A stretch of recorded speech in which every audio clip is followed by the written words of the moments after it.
Bueno, estamos en el jardín de Mary Badaró con una de sus hijas, Uma. Hola, salude.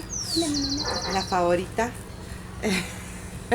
Y bueno, arrancamos la entrevista. Queríamos saber un poquito a ver cómo empezó este jardín. Nos mudamos acá en el 2011. Era un jardín clásico de San Isidro.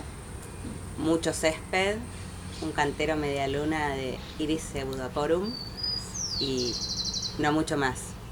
Algunos rosales. En 2015 la contraté a Clara Villoc, que me hizo el diseño.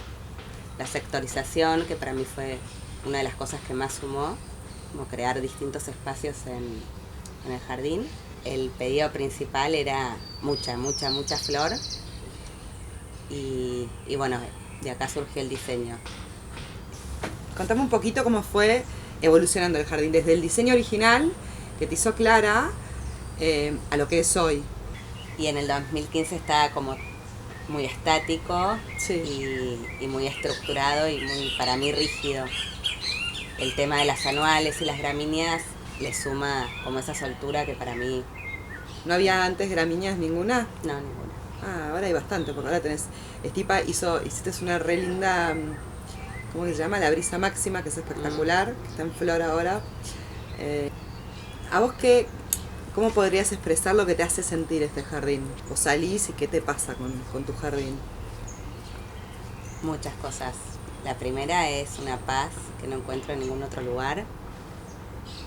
Disfrute, ganas de compartirlo y sorpresa. O sea, ver lo que te devuelve la naturaleza con un poquito de cuidado todos los días es lo más gratificante que hay. Porque vos le dedicás bastante tiempo. Sí.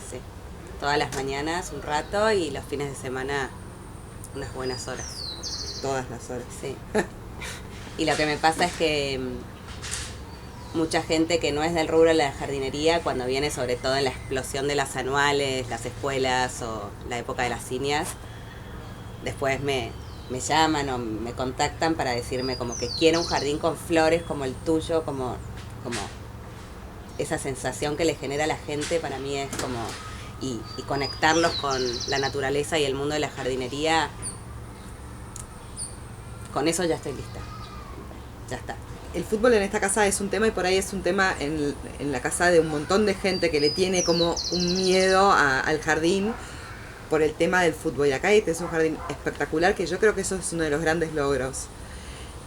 Y está el fútbol como forma de vida.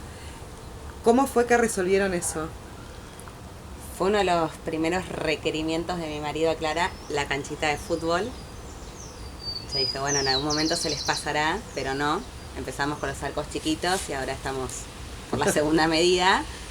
Se juega bastante, pero bueno, tienen indicaciones, por ejemplo, cuando patean penales, siempre es para el lado donde no tengo mi cantero de tanta flor, y son cuidadosos en general.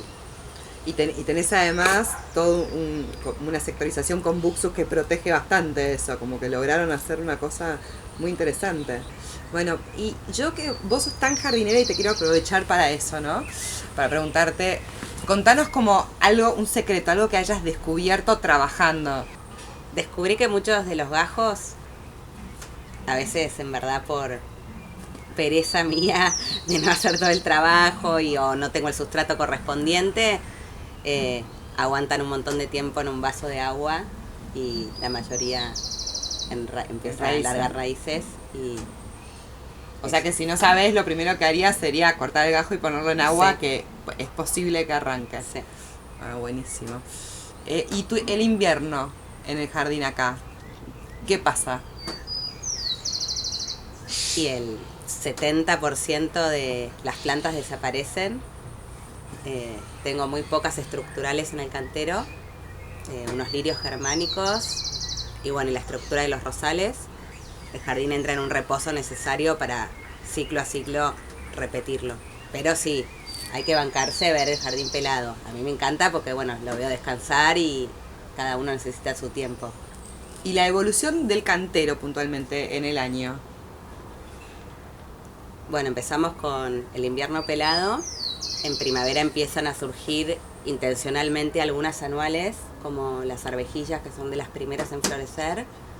Después siguen, bueno, las amapolas, las espuelas y demás. Y poco a poco distintas herbáceas van tomando tamaño y empezando a florecer. Yo vi que este año María logra algo muy interesante. Yo siempre me olvido de la arvejilla en mi jardín, pero María se acuerda y se acuerda muy temprano de hacerla. Uh-huh. Entonces vine acá cuando todavía el resto de los jardines estaban como muy lentos y ella ya tenía un jardín como interesante. Pero eran las arvejillas y era algo más que estaba ya en flor. ¿Qué era? Nicotianas. Las nicotianas. Un espectacular, sí. Esas dos cosas como que te hicieron un jardín, una primavera como súper adelantada. Sí, otra de las plantas que me sorprendió es la escabiosa, porque el año pasado, en vez de arrancar ya una planta vieja que tenía, la podé bien, estaba bastante leñosa, pero me sorprendió, rebrotó, o sea, se comportó como una perenne y empezó a darme flores muy temprano este año. Yo en mi jardín dejo una parte y siembro nuevas. Y después las roto, ¿entendés? El primer, porque florecen antes. Y además en realidad la escabiosa en un punto, nosotros lo tratamos como un anual. Pero no pasa eso. Entonces dejás dejás las escabiosas del año anterior, algunas, esas van a florecer antes y resembrás nuevas. Pero el año siguiente sacás las viejas, dejás las nuevas de ese año como viejas, entonces tú vas haciendo como si fuera como un ciclo. Anuales, sí. Claro, entonces tenés como una floración anterior. Y una de las cosas como que por ahí la gente que no está tan vinculada con la jardinería puede no saber es, y acá se expresa muchísimo, es la diferencia entre, podemos tener como dos jardines totalmente distintos en primavera y en otoño, y acá eso pasa. El jardín que estamos viendo hoy no es el mismo, si nosotros lo filmamos en otoño es otro cantero. Sí. ¿Quién le da esa fuerza? Y las dalias principalmente, las cinias. Las gramíneas por ahí también. Las gramíneas, la leucanta, que es... María hace algo muy interesante con la leucanta, que es que ella... ¿Lo querés contar vos? ¿Qué? Ella tutora. María veníamos acá y María tenía todas las leucantas derechitas. Pero siempre me dijeron que se tutoraban. No sé, yo nunca en mi vida vi nadie que las tutore, solo vos. Sí, un tutor así como más artesanal, digamos, o sea, como si fuera de ser unas cañas y una tanza sosteniendo eso. Pero Mary manda a hacer, contalo vos.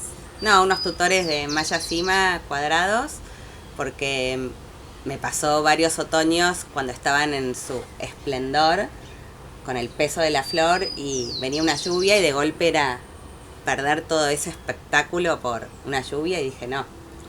Pero vos eso lo tutorás y es increíble, yo nunca vi unas salvias leucantas tan lindas, pero el resto del jardín no tutoras tanto, ¿no? No es un jardín como muy, muy, muy tutorado. El mío es tipo todo tutorado, ponele. No, ¿El tuyo? las anuales no las tutoro. Sí las dalias y de repente si alguna chilea muy crecida que no tutoré y por una lluvia o algún pelotazo se cayó, le pongo esos tutores para mantenerla. De tu jardín, ¿cómo decidís quién se queda y quién se va? En primer lugar, por el color. Por ejemplo, este año compré unos bulbos de anémonas y divinas las primeras violetas, un amor, y de golpe una rojo river que se retiró. Ese es el primer color, es que no, el amarillo y azul eso jamás, pero un rojo muy intenso, un naranja, un amarillo, algo que sea muy pálido, no. O sea, el primer descarte es por color. Como paisajista, ¿cuál es la prueba de fuego de un buen jardín? ¿Qué es lo que tiene que funcionar sí o sí? Para mí es lo que produce la gente. O sea, si un jardín, alguien pasa, viene y tipo, hola, sí, bueno, y sigue, no. Tiene que dejar para mí un recuerdo y una emoción en las personas que lo conocen. Ay, me encanta eso. ¿Cuánto podés decir que vos pensás o planificás tu jardín? ¿Y cuánto es de, me pintó hacer esto y voy por ahí y es espontáneo? No, 100% espontáneo. Claro, de repente me levanto un día y digo, ¿pero qué hace una amapola en el lateral sur? Nunca. Y de repente fue algún fin de semana que me pintó probar. Y después me sorprendió, porque en ese caso terminaron floreciendo mucho antes que en mi cantero de sol, porque en invierno los árboles de la vereda pierden la hoja, así que fue una buena espontaneidad. Sí.